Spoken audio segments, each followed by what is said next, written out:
കൃഷിവെള്ളത്തെ കൊള്ളയടിച്ച, കുടിവെള്ളത്തെ കൊള്ളയടിച്ച, മണ്ണും ജലവും മലിനമാക്കിയ cocoa കോളയെ സൃഷ്ടിക്കൂ. Cocoa കോളയെ സൃഷ്ടിക്കൂ. ഇരകൾക്ക് നഷ്ടപരിഹാരം കൊടുക്കൂ. ഇരകൾക്ക് നഷ്ടപരിഹാരം കൊടുക്കൂ.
ബന്ധപ്പെട്ട അധികാരികൾക്കൊക്കെ പരാതി കൊടുത്തപ്പോൾ ഒരു റെസ്പോൺസ് ഉണ്ടായില്ല.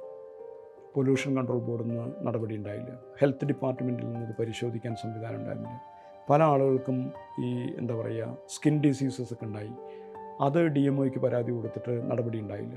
അതൊക്കെ എന്താ വെച്ചാൽ ഒരു ജനങ്ങളുടെ ക്ഷേമത്തിന് വേണ്ടിയും ജനങ്ങളുടെ ജീവിതം മെച്ചപ്പെടുത്തുന്നതിന് വേണ്ടിയും പ്രവർത്തിക്കേണ്ട സർക്കാരിൻ്റെ മിഷണറികൾ അവിടെ നിസ്സംഗത പാലിച്ചു എന്നുള്ളതാണ്. വധഭീഷണിയായിട്ട് കുറേ കാലം നടക്കേണ്ടി വന്നു ഞങ്ങൾക്കൊക്കെ. ഞങ്ങൾ റോഡിലിറങ്ങിയ വെട്ടും അങ്ങനെ ചെയ്യും. ഇവിടെ പല രാഷ്ട്രീയ പാർട്ടി ഇപ്പോഴും അവിടെ ഗുണ്ടാ സംഘങ്ങൾ പോലെ പെരുമാറുന്ന ആൾക്കാരുണ്ട്. അപ്പോൾ അവരൊക്കെ പറഞ്ഞാൽ ചെയ്യുകയും ചെയ്യും. ഒരു പോലീസ് ഓഫീസറെയൊക്കെ നടു റോഡിലിട്ട് അടിച്ചിട്ടുണ്ട് അവിടെ. ആ പ്രദേശത്തെ ജനങ്ങൾ അനുഭവിച്ച കഷ്ടപ്പാടും വേദനകളും ദുരിതങ്ങളുമൊക്കെ മൂടി വയ്ക്കപ്പെടുന്നൊരു സാഹചര്യം. അതെല്ലാവരും, അത് പഞ്ചായത്തും സർക്കാരിൻ്റെ വിവിധ വകുപ്പുകളും ഒക്കെ അതിനകത്ത് പങ്കുവച്ചാണ്. പോലീസൊക്കെ വളരെ മോശമായിട്ടാണ് സമരപ്രവർത്തകരോടും നാട്ടുകാരോടൊക്കെ ബിഹേവ് ചെയ്തിട്ടുള്ളത്. ആ സമരത്തിൻ്റെ ഒരു ഇമ്പോർട്ടൻസ് എന്ന് പറയുന്നത് തന്നെ ആദിവാസികൾ ആണ് സമരം ചെയ്യുന്നതെന്നുള്ളതാണ് ഒരു പ്രധാനം. രണ്ടാമത് ആദിവാസി അമ്മമാരാണ് സമരത്തിന് നേതൃത്വം കൊടുക്കണമെന്നുള്ളതാണ് ഒന്നാമത്.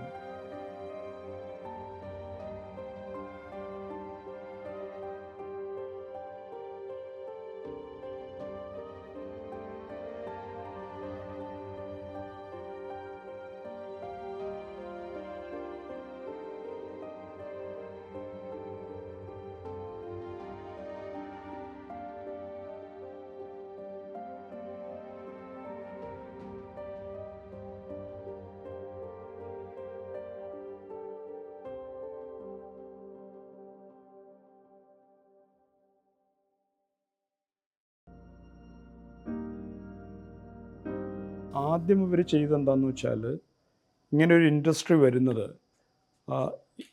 ഇതെങ്ങനെയാണ് ഇവിടെ പ്രവർത്തിക്കുക, അത് ആ പ്രവർത്തനവുമായി ബന്ധപ്പെട്ട് ഇവർ ജലം ഒരു മെറ്റീരിയലായിട്ട്, റോ മെറ്റീരിയലായിട്ട് ഉപയോഗിച്ചിട്ടാണല്ലോ ചെയ്യുന്നത്. അത് പൊതുസമൂഹത്തിൽ നിന്ന് ഇവർ മറച്ചു വെച്ചു എന്നുള്ളതാണ് ഒരു പ്രധാനപ്പെട്ട കാര്യം. എന്താ കാര്യം എന്ന് വെച്ചാൽ, പ്ലാച്ചിമട എന്ന് പറയുന്നത് ഒരു കാർഷിക മേഖലയുമായി ബന്ധപ്പെട്ട് നിൽക്കുന്നൊരു ജനസമൂഹം ജീവിക്കുന്നൊരു സ്ഥലമാണ്. അപ്പോൾ സ്വാഭാവികമായിട്ടും അവിടുത്തെ കൃഷിയെയും അവിടുത്തെ കുടിവെള്ളത്തെയും ഒക്കെ ബാധിക്കുന്ന രീതിയിലൊരു സാഹചര്യം വന്നാൽ അവർക്ക് എവിടെയും പോകാൻ പറ്റില്ല. അപ്പോൾ സ്വാഭാവികമായിട്ടും അങ്ങനെ ഒരു പ്രശ്നം ഉണ്ടാവാൻ സാധ്യതയുണ്ടെന്ന് ഈ പൊളിറ്റിക്കൽ ലീഡർഷിപ്പിലുള്ള ആളുകൾക്കും ഉദ്യോഗസ്ഥന്മാർക്കൊക്കെ അറിയുന്നുണ്ടാവും. അവരങ്ങനെ വിവരമില്ലാത്ത ആൾക്കാരൊന്നുമല്ലോ, എല്ലാം അറിയുന്നുണ്ടാവും. അവർക്ക് പ്രോജക്റ്റും അറിയുന്നുണ്ടാവും. പക്ഷെ ഇതൊക്കെ മറച്ചു വെച്ചിട്ടാണ് ഇവർ ചെയ്തത്. ഒരു ജനതയോട് കാണിക്കുന്ന ഒരു തെറ്റായ ഒരു സമീപനം, ഒന്നാമത്തെ കാര്യം. പിന്നെ ഒരു ഘട്ടം കഴിഞ്ഞപ്പോൾ, ഇതിൻ്റെ പ്രയാസങ്ങൾ അനുഭവിച്ച് തുടങ്ങിക്കഴിഞ്ഞപ്പോൾ ബന്ധപ്പെട്ട അധികാരികളോടൊക്കെ ഇവർ ഈ ആളുകൾക്കൊക്കെ ഈ വെള്ളം ഉപയോഗിച്ച് കഞ്ഞി വയ്ക്കുമ്പോൾ കഞ്ഞിയൊക്കെ മഞ്ഞ നിറമാവുക, ചോറ് മഞ്ഞ നിറമാവുക, അതുപോലെ അരി നേരെ വേവാതാവുക, പരിപ്പ് വേവുക, അങ്ങനെയൊക്കെയുള്ള പ്രശ്നങ്ങൾ വന്നു കഴിഞ്ഞപ്പം ബന്ധപ്പെട്ട അധികാരികൾക്കൊക്കെ പരാതി കൊടുത്തപ്പോൾ ഒരു റെസ്പോൺസ് ഉണ്ടായിരുന്നു. പൊല്യൂഷൻ കൺട്രോൾ ബോർഡിൽ നിന്ന് നടപടി ഉണ്ടായില്ല. ഹെൽത്ത് ഡിപ്പാർട്ട്മെൻറ്റിൽ നിന്ന് ഇത് പരിശോധിക്കാൻ സംവിധാനം ഉണ്ടായിരുന്നില്ല. പല ആളുകൾക്കും ഈ സ്കിൻ ഡിസീസസ് ഒക്കെ ഉണ്ടായി. അത് DMOയ്ക്ക് പരാതി കൊടുത്തിട്ട് നടപടി ഉണ്ടായില്ല. അതൊക്കെ എന്താ വെച്ചാൽ ഒരു ജനങ്ങളുടെ ക്ഷേമത്തിന് വേണ്ടിയും ജനങ്ങളുടെ ജീവിതം മെച്ചപ്പെടുത്തുന്നതിന് വേണ്ടിയും പ്രവർത്തിക്കേണ്ട സർക്കാരിൻ്റെ മിഷണറികൾ അവിടെ നിസ്സംഗത പാലിച്ചു എന്നുള്ളതാണ്. അത് ഒരു ജനങ്ങളുടെ ജീവിക്കാനുള്ള അവകാശത്തിന് മേലുള്ളൊരു കടന്നുകയറ്റമായിട്ടാണ്. ജനങ്ങൾക്ക് വേണ്ടി ഒരു സർവീസ് ചെയ്യാൻ ശമ്പളം വാങ്ങുകയും ജനവിരുദ്ധമായിട്ട് നടപടിയെടുക്കുകയും ചെയ്യുന്ന ഒരു രീതി എന്ന് പറഞ്ഞാൽ സർക്കാരിൻ്റെ വിവിധ വകുപ്പുകളുടെ ഭാഗത്ത് നിന്ന് അങ്ങനെ ഒരു ഇതുണ്ടായിരുന്നു. പിന്നെ ഒരു പൊളിറ്റിക്കൽ പ്രോസസ്സിലും അതുണ്ടായി. പഞ്ചായത്ത് വളരെ നിസ്സംഗതയോടുകൂടിയിരുന്നു ആദ്യഘട്ടത്തിലൊക്കെ ഇത് ചെയ്തു. ഒരു ഘട്ടം കഴിഞ്ഞു പിന്നെ പഞ്ചായത്തൊക്കെ ഇതിനകത്ത് വരുന്നൊരു സാഹചര്യം ഉണ്ടായിരുന്നു. രാഷ്ട്രീയ പാർട്ടികളൊക്കെ ഇങ്ങനെ എതിർപ്പുകൾ അങ്ങനെയൊക്കെ നിന്നു. വധഭീഷണിയായിട്ട് കുറേ കാലം നടക്കേണ്ടി വന്നു ഞങ്ങൾക്കൊക്കെ. ഞങ്ങൾ റോഡിലിറങ്ങിയ വെട്ടും അങ്ങനെ ചെയ്യും. ഇവിടെ പല രാഷ്ട്രീയ പാർട്ടി ഇപ്പോഴും അവിടെ ഗുണ്ടാ സംഘങ്ങൾ പോലെ പെരുമാറുന്ന ആൾക്കാരുണ്ട്. അപ്പോൾ അവരൊക്കെ പറഞ്ഞാൽ ചെയ്യുകയും ചെയ്യും. ഒരു പോലീസ് ഓഫീസറെയൊക്കെ നടു റോഡിലിട്ട് അടിച്ചിട്ടുണ്ട് അവിടെ. വാട്ടർ അതോറിറ്റിയുടെ ഒരു എഞ്ചിനീയറെ നടു റോഡിലിട്ട് അടിച്ചിട്ടുണ്ട്. ഇതൊക്കെ ജനപ്രതിനിധികളും ചെയ്യും. അവിടെ അങ്ങനെ ഒരു പ്രശ്നമൊന്നുമില്ല. അതൊരു പെരുമാറ്റിയെ സംബന്ധിച്ചിടത്തോളം, പ്ലാച്ചിമടയെ സംബന്ധിച്ച് അതൊരു സാധാരണ കാര്യം. അതെന്തോ പ്രശ്നമുണ്ടായി അങ്ങനെയൊന്നും SP പോലീസ് ഓഫീസറോട് ചോദിച്ചു, നിങ്ങളതിൻ്റെ ഡീറ്റെയിൽസ് തരണം, നിങ്ങൾ പരാതി. എനിക്കൊരു പരാതിയില്ലാന്ന്. പൊതുജനങ്ങളുടെ ഇടയിൽ നടു റോട്ടിലിട്ടിട്ട് അടി കൊണ്ട പോലീസ് ഓഫീസർ എനിക്ക് പരാതിയില്ലാന്ന്. അതാണ്. എന്നിട്ട് നമ്മൾ പറയണ സോഷ്യലിസ്റ്റ് പറയണം. അപ്പോൾ ഒരു സോഷ്യലിസ്റ്റ് നേതാക്കന്മാരാണ് നേതൃത്വത്തിലാണ് ഇതൊക്കെ ചെയ്യണമെന്നാണ്. അപ്പോൾ ഞങ്ങൾ എന്ത് ചെയ്യുന്നു വെച്ചാൽ ഈ ഘട്ടത്തിൽ വീരേന്ദ്രകുമാറിനെ കാണാനും സംസാരിക്കാനും ഒക്കെ ശ്രമിച്ചു. അങ്ങനെ അദ്ദേഹത്തെ ഈ കാര്യങ്ങളൊക്കെ ബോധ്യപ്പെടുത്തി. ആദ്യമൊന്നും അദ്ദേഹം അതിനോട് പോസിറ്റീവായിട്ട് റെസ്പോണ്ട് ചെയ്തില്ലെങ്കിലും നിരന്തരമായ സമ്മർദ്ദങ്ങൾ വന്നു. മേധാ പട്കറും വന്ദന ശിവയും നാഷണൽ ലീഡേഴ്സ് ആയിട്ടുള്ള ആളുകളൊക്കെ അദ്ദേഹത്തോട് ഒരു പ്രഷർ ചെയ്ത് കഴിഞ്ഞപ്പോൾ അദ്ദേഹത്തിന് വരാതിരിക്കാൻ കഴിഞ്ഞു. കാരണം ഇവരൊക്കെ അങ്ങനെ ഒരു ഇമേജുള്ള ആൾക്കാരാണ്. അങ്ങനെ അദ്ദേഹം വന്നു കഴിഞ്ഞപ്പോൾ സ്വാഭാവികമായിട്ടും മാതൃഭൂമി പത്രം അതിനകത്ത് ഇൻവോൾവായി. അപ്പോൾ അദ്ദേഹത്തിൻ്റെ കൂടെ നിൽക്കുന്ന പാർട്ടിയുടെ നേതാവ് എന്നുള്ള നിലയിൽ കൃഷ്ണൻകുട്ടി അതിനകത്ത് ഭാഗമാണ്. അന്ന് അദ്ദേഹം ML. അപ്പോൾ അങ്ങനെയൊക്കെ ഇതിനകത്ത് വരുന്നത്. ഈ സമരവുമായി ബന്ധപ്പെട്ട് സമരത്തിൻ്റെ തുടക്കത്തിൽ ഇങ്ങനെ ഒരു പ്രശ്നങ്ങളൊക്കെ ഐഡൻറ്റിഫൈ ചെയ്ത് കഴിഞ്ഞപ്പം ജാനുവാണല്ലോ സമരം ഉദ്ഘാടനം ചെയ്യുന്നത്. ഒരു വാർത്ത കൊടുക്കാൻ പോലും പാലക്കാട്ടെ ഒരു പത്രങ്ങളും തയ്യാറായിരുന്നില്ല. അന്ന് മാധ്യമം പത്രത്തിലുണ്ടായിരുന്ന ഷൺമുഖദാസാണ് ഈ വാർത്ത റിപ്പോർട്ട് ചെയ്തത്.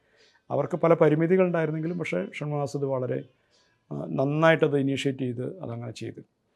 അപ്പോൾ തുടക്കത്തിൽ പത്രക്കാരും അതങ്ങനെ, കാരണം എന്ന് വെച്ചാൽ പത്രക്കാരുടെ കാര്യം അറിയാമല്ലോ, അവർക്ക് കിട്ടുന്ന സമ്മാനങ്ങളും അവരുടെ മേലുള്ള സ്വാധീനങ്ങളും അവരുടെ മാനേജ്മെൻറ്റിൻ്റെ സമ്മർദ്ദങ്ങളും ഒക്കെ ഉണ്ടാവും.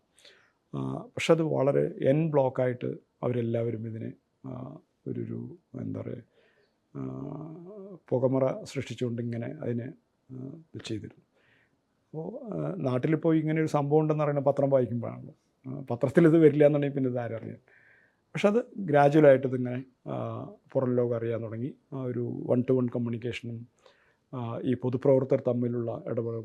ഗാന്ധിയുടെ കാലത്തൊന്നും പത്രം നോക്കിയിട്ടൊന്നുമല്ലല്ലോ ആളുകൾ സ്വാതന്ത്ര്യ സമരത്തിൽ ജോയിൻ ചെയ്തു. അങ്ങനെയുള്ള ചില ഒരു കമ്മ്യൂണിക്കേഷൻസൊക്കെ നടന്നതുകൊണ്ട് വളരെ നന്നായിട്ടത് തോന്നും. പിന്നെ പാർട്ടികളൊക്കെ സജീവമായിട്ട് ഇതിനകത്ത് വരുന്നൊരു സാഹചര്യം ഉണ്ടായി. മീഡിയാസൊക്കെ വരേണ്ടി വന്നു. മാതൃഭൂമി വരുമ്പോൾ പിന്നെ മറ്റുള്ളവർക്കൊക്കെ വരേണ്ടി വരും. അങ്ങനെയൊക്കെ വന്ന് അങ്ങനെ ഈ സമരവുമായി ബന്ധപ്പെട്ട് അല്ലെങ്കിൽ ആ പ്രദേശത്തെ ജനങ്ങൾ അനുഭവിച്ച കഷ്ടപ്പാടും വേദനകളും ദുരിതങ്ങളുമൊക്കെ എന്താ പറയുക മൂടി വയ്ക്കപ്പെടുന്നൊരു സാഹചര്യം. അതെല്ലാവരും, അത് പഞ്ചായത്തും സർക്കാരിൻ്റെ വിവിധ വകുപ്പുകളും ഒക്കെ അതിനകത്ത് പങ്കുവഹിച്ച ആളുകൾ. പോലീസൊക്കെ വളരെ മോശമായിട്ടാണ് സമരപ്രവർത്തകരോടും നാട്ടുകാരോടൊക്കെ ബിഹേവ് ചെയ്തിട്ടുള്ളത്. ഒരു സമയത്ത് ADGPയുടെ നേതൃത്വത്തിലായിരുന്നു പോലീസ് പ്രൊട്ടക്ഷൻ അവർക്ക്, കമ്പനി. അപ്പോൾ നിങ്ങളൊന്ന് ആലോചിച്ച് നോക്കണം, ഒരു കമ്പനിക്ക് വേണ്ടി ADGPയുടെ നേതൃത്വത്തിൽ പ്രൊട്ടക്ഷൻ ഉണ്ടായി. അതൊക്കെ നമ്മുടെ ഭരണകൂടം ഈ സമരപ്രവർത്തകരോടും നാട്ടുകാരോടും എങ്ങനെ പെരുമാറണം എന്നുള്ളതിൻ്റെ സൂചനകളാണ് അതൊക്കെ.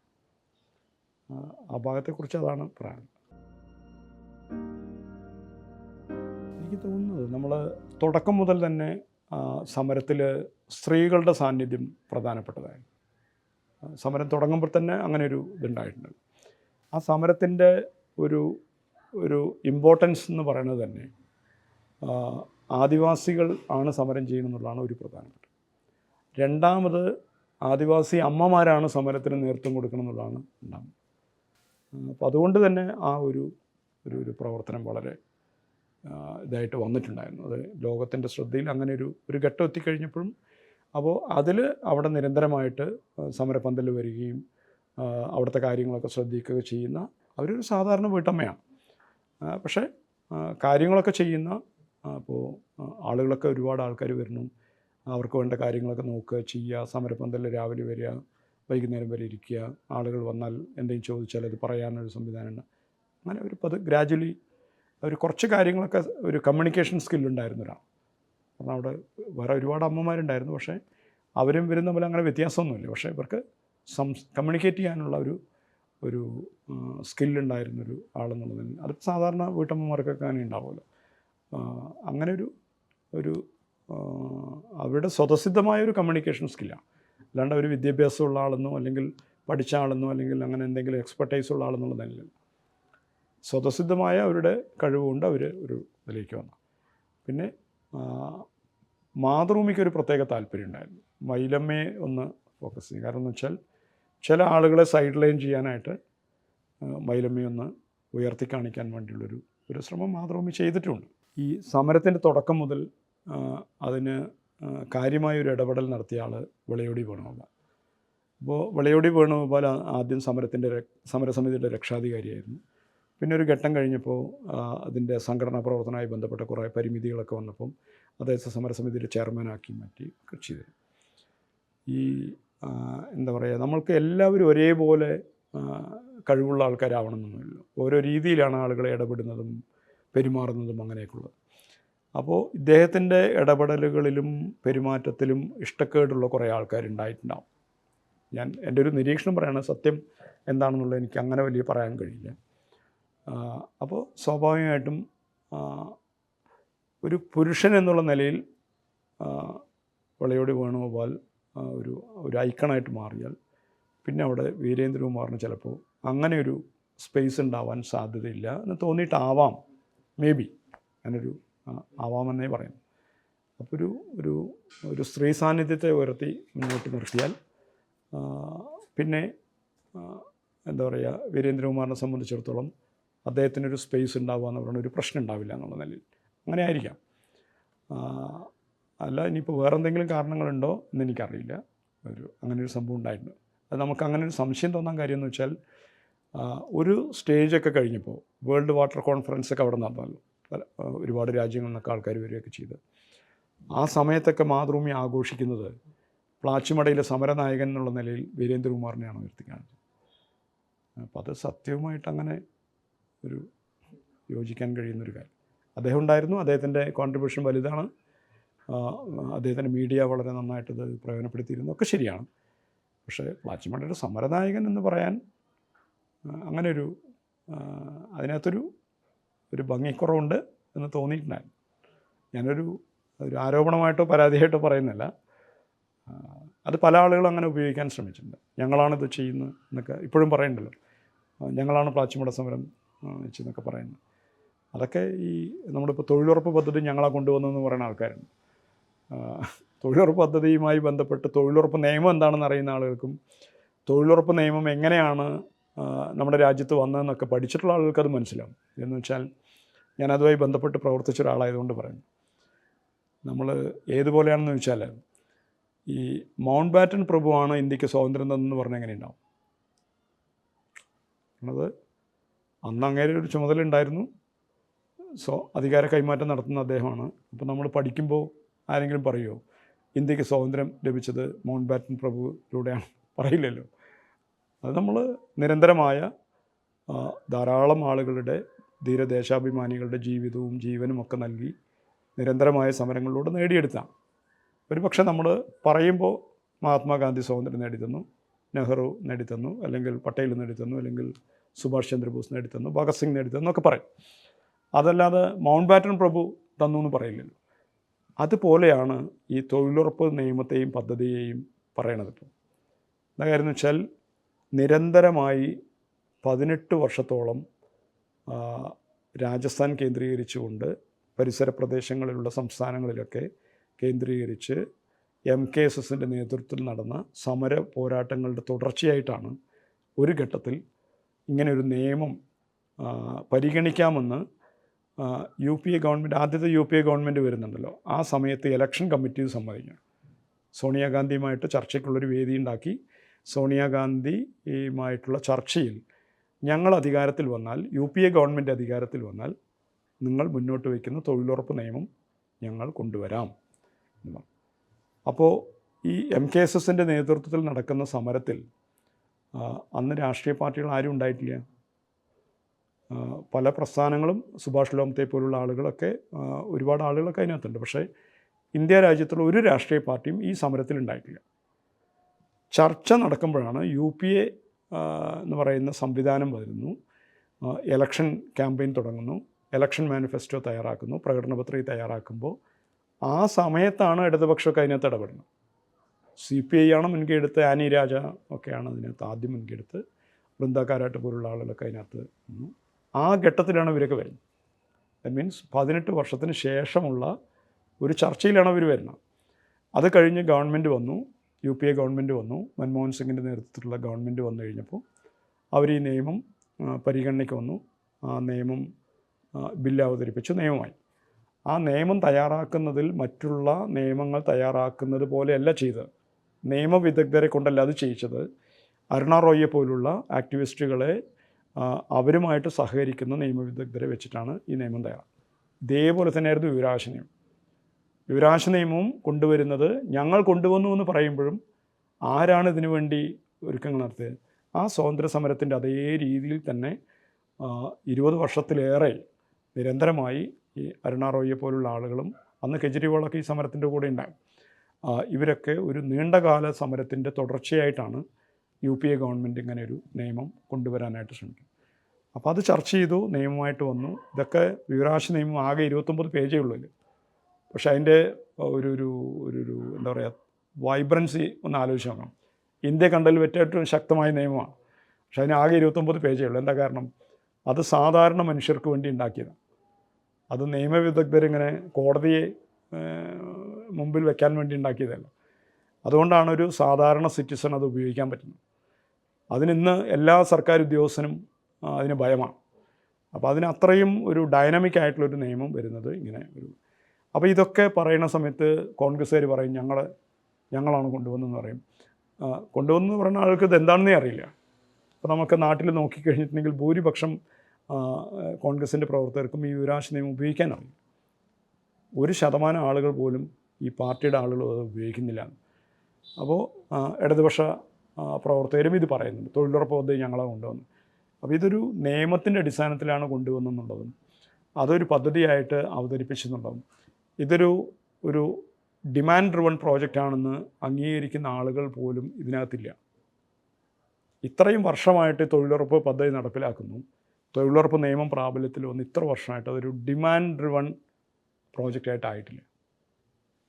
പഞ്ചായത്ത് പറയുമ്പോൾ നമ്മൾ ഡിമാൻഡ് എഴുതി കൊടുക്കണമെന്നാണ് പറയുന്നത്. ഡിമാൻഡ് എന്ന് പറഞ്ഞാൽ നമ്മൾ കൊടുക്കുന്നില്ല. നിങ്ങൾ തരുന്ന സമയത്ത് വാങ്ങുന്നത് നിങ്ങളുടെ അനുമതിയോടുകൂടെ തരുന്നത്. ഞങ്ങൾ ഡിമാൻഡ് ചെയ്യുന്നത് അതാണ് ഡിമാൻഡ് ഡ്രിവൺ പ്രോഗ്രാം. അതെങ്ങനെയാണെന്ന് വെച്ചാൽ ഈ തൊഴിലിന് പോകുന്ന ആളുകൾ അവർക്ക് മറ്റ് സ്ഥലങ്ങളിൽ തൊഴിലില്ലാതിരിക്കുന്ന പണിയില്ലാതിരിക്കുന്ന സമയത്ത് എനിക്ക് തൊഴിൽ വേണമെന്നും വരുമാനം വേണമെന്നും ആഗ്രഹിക്കുന്ന സമയത്ത് ഞങ്ങളത് ഡിമാൻഡ് ചെയ്യും. ഇന്ന ഡേറ്റ് മുതൽ ഇന്ന ഡേറ്റ് വരെ ഞങ്ങൾക്ക് തൊഴിൽ വേണമെന്ന് പറഞ്ഞ് ഞങ്ങൾ ഡിമാൻഡ് ചെയ്ത് കഴിഞ്ഞാൽ പഞ്ചായത്ത് 14 ദിവസത്തിനുള്ളിൽ എനിക്ക് ഇത് തൊഴിൽ തരണം. അതാണ് ഡിമാൻഡ് ചെയ്യുക എന്ന് പറയണതും അത് അംഗീകരിക്കുക എന്ന് പറയുന്നത്. ഇന്ന് വരെ അത് നടക്കുന്നില്ല. ഞാൻ പറഞ്ഞതിൻ്റെ ഇത് ആ ഒരു പശ്ചാത്തലം പറഞ്ഞു തന്നെ. പൊതുസമൂഹം എങ്ങനെ കാണുന്നു വെച്ചപ്പോൾ സുകുമാർ അഴീക്കോട് വന്ന അവിടെ മൈലമ്മയെ കാണാൻ പറ്റില്ല. കാര്യം എന്ന് വെച്ചാൽ മീഡിയ ആണല്ലോ മൊത്തത്തിൽ ഇതിങ്ങനെ. പിന്നെ ഈ പൊതുവേ നമ്മുടെ നാട്ടിലെ ഒരു അവസ്ഥ എന്താണെന്ന് വെച്ചാൽ ഒരു തരം എന്താ പറയുക, ഈ നമ്മളതിനെ നാടൻ ഭാഷയിൽ പറഞ്ഞ വേഷം കെട്ടെന്ന് പറയും. ഈ വേഷം കെട്ട് കാണിക്കുന്ന ആളുകളായിരിക്കും അവിടെ എല്ലാം നിറഞ്ഞു നിൽക്കുക. അവരിങ്ങനെ ഇടിച്ചു കയറി അവിടെ ഇങ്ങനെ ചെയ്യും. അപ്പോൾ അതിൻ്റെ ഒരുക്കങ്ങൾ നടത്തിയ ആളുകളൊന്നും പിന്നെ അവിടെ ഉണ്ടാവില്ല. അവർക്കങ്ങോട്ട് വരാൻ പറ്റില്ല. ഇപ്പോഴും നമ്മുടെ നാട്ടിലെ ജനാധിപത്യ സംവിധാനം അതാണ്. ഇപ്പോൾ ഒരു സാധാരണ ഒരു പൊതുപ്രവർത്തകൻ, ഇപ്പോൾ ഒരാളിപ്പോൾ ഇവിടുത്തെ ഒരു വലിയ കാര്യങ്ങളൊക്കെ ചെയ്ത് ഒരു അന്തരീക്ഷമൊക്കെ ഉണ്ടാക്കി വലിയൊരു സംഭവമായി മാറിയാൽ അതിൻ്റെ ഭാഗമാവാൻ വരുന്ന വലിയ നേതാക്കന്മാരൊക്കെ വരും. ചിലപ്പോൾ ഇയാളൊരു താഴെത്തട്ടിലൊരു പ്രവർത്തകനായിരിക്കും. സംസ്ഥാന നേതാക്കന്മാരും ജില്ലാ നേതാക്കന്മാരും ദേശീയ നേതാക്കന്മാരൊക്കെ വന്നു കഴിഞ്ഞാൽ അവരെല്ലാവരും ഇടം പിടിക്കും. ഇയാൾ പോയിട്ടുണ്ടാവും. അത് സ്വാഭാവികമാണ്. നമ്മളെപ്പോഴും ഗ്രാസ് റൂട്ട് ലെവലുള്ള ആളുകളെ ഉൾക്കൊള്ളാനും ഒരു ഇൻക്ലൂസീവ് ആയിട്ടുള്ള ഒരു ചിന്ത പോലും ഇല്ല എന്നുള്ള. അപ്പോൾ ആ ഇൻക്ലൂഷൻ പറയും, എല്ലാവരും ഇൻക്ലൂഷൻ എന്നൊക്കെ പറയും. അവർ ചെയ്യേണ്ട കാര്യങ്ങൾ ചെയ്യില്ല. അപ്പോൾ സ്വാഭാവികമായിട്ടും താഴെത്തട്ടിലുള്ള ആളൗട്ടാവും. ഇപ്പം ഞാൻ നേരത്തെ പറഞ്ഞില്ലേ, കർഷകർ ഈ നാട്ടിലുള്ള ആളുകൾക്ക് ഭക്ഷണം കൊടുക്കുന്ന ആൾക്കാരാണ്. കഷ്ടപ്പെട്ട് അധ്വാനിച്ച് ഒരു മാസത്തിൽ 5000 രൂപ പോലും തികച്ച് വരുമാനമില്ലാതെ ഒരു പ്രൊഫഷൻ കൊണ്ട് നടക്കുന്ന ആൾക്കാരാണ്. അവർ വിട്ടുപോകുന്നില്ല. പക്ഷെ അവരെ പരിഗണിക്കാൻ ഇവിടെ ആളില്ല. അതേ സ്ഥാനത്ത് മദ്യത്തൊഴിലാളിയാണെന്നുണ്ടെങ്കിൽ അയാളെ പരിഗണിക്കും. കാരണം അയാൾ കൂടുതൽ സംഭാവന ചെയ്യാൻ കേപ്പബിളായ ആളാണ്.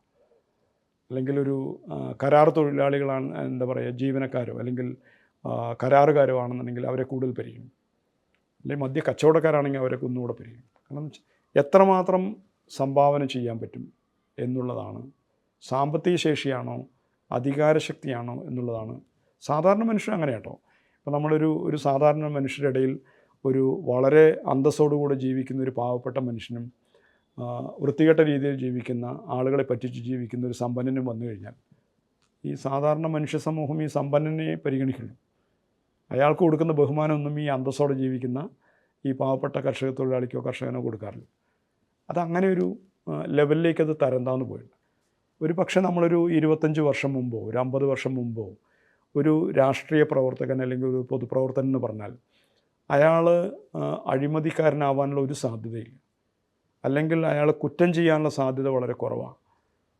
അഥവാ അങ്ങനെ ചെയ്യേണ്ടി വന്നു കഴിഞ്ഞാൽ പിന്നെ അയാൾക്ക് പൊതുസമൂഹത്തിൽ പ്രത്യക്ഷപ്പെടാൻ പോലും പറ്റില്ല. പക്ഷെ ഇന്ന് അതല്ല. എത്ര വലിയ അഴിമതി കാണിച്ചാലും, എത്ര മോശമായ ഒരു കുറ്റം ചെയ്താലും, എത്ര വൃത്തികെട്ട കാര്യങ്ങൾക്ക് നേതൃത്വം കൊടുത്താലും അയാൾക്ക് പൊതുസമൂഹത്തിന് മുമ്പിൽ വരാൻ ഒരു മടിയുമില്ല.